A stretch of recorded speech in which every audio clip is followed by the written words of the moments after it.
السلام علیکم ورحمۃ اللہ وبرکاتہ. کیا حال ہے سب کا؟ الحمد للہ. نحمده ونصلی علی رسولہ الکریم. اما بعد فاعوذ باللہ من الشیطان الرجیم. بسم اللہ الرحمن الرحیم.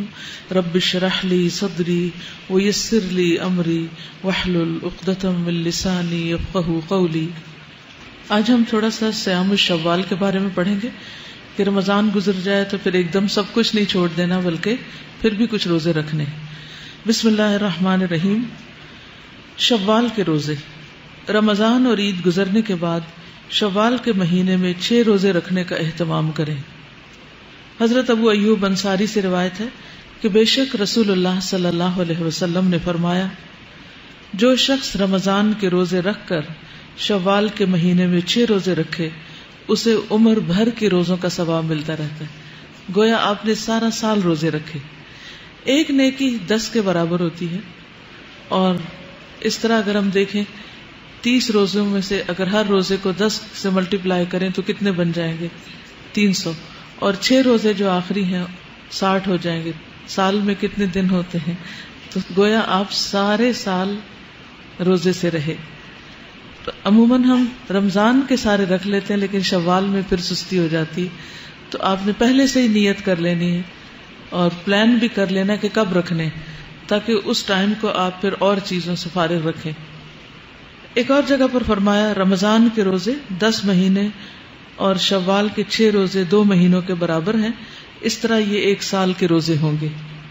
یہ روزے عید کے فوراً بعد یا وقفے کے ساتھ مسلسل یا الگ الگ دونوں طرح رکھے جا سکتے ہیں. قضا روزے رمضان میں کسی بھی عذر کی بنا پر چھوڑے گئے روزوں کی قضا جلد از جلد ادا کرے.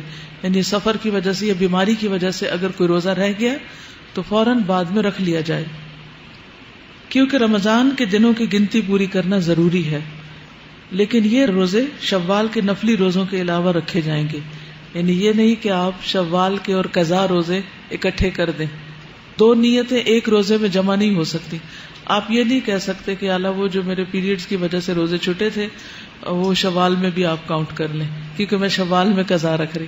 نہیں، وہ 6 دن الگ ہوں گے اور یہ 6 دن الگ ہوں گے. پہلے فرض پورا کرنا ہے پھر نفل رکھنا ہے. اس طرح 12 دن بن جائیں گے. لیکن اس میں اپنے آپ کو مظلوم نہ سمجھے کیونکہ آپ نے 6 دن پہلے چھٹی کر لی ہے تو حساب برابر ہی ہے. قرآن مجید میں آتا ہے، من کان مریضا او علی سفر فعدۃ من ایام اخر یرید اللہ بکم الیسر ولا یرید بکم العسر ولتکملوا العدۃ. اور جو کوئی مریض ہو یا سفر پر ہو تو وہ دوسرے دنوں میں روزوں کی تعداد پوری کرے. اللہ تمہارے ساتھ نرمی کرنا چاہتا ہے، سختی کرنا نہیں چاہتا. اس لیے یہ طریقہ تمہیں بتایا جا رہا ہے تاکہ تم روزوں کی تعداد پوری کرو. تو گنتی پوری کرنا ضروری ہے. اس کے علاوہ پھر ہر مہینے کے 3 روزے ہیں اور ہر ہفتے کے 2 روزے. جو بھی آپ چوز کریں، دونوں طرح رکھنا چاہیں تو بہت ہی اچھا ہے. لیکن اگر ان میں سے کوئی ایک سنت فالو کرتے رہیں سال بھر تو بہت ہی مناسب ہوگا اور انشاءاللہ مقربین والے اعمال میں سے. رسول اللہ صلی اللہ علیہ وسلم نے فرمایا، سوموار اور جمعرات کو لوگوں کے اعمال اللہ کے حضور پیش کیے جاتے ہیں اور میں چاہتا ہوں کہ جب میرے اعمال اللہ کے ہاں پیش کیے جائیں تو میں اس وقت روزے سے ہوں. اور ہر مہینے میں 3 روزے رکھنا اس کا کیا اجر و ثواب ہے؟ وہ دل کے کینے کو دور کر دیتا ہے. 3 کون سے دن؟ 13، 14، 15. ٹھیک ہے، چلیے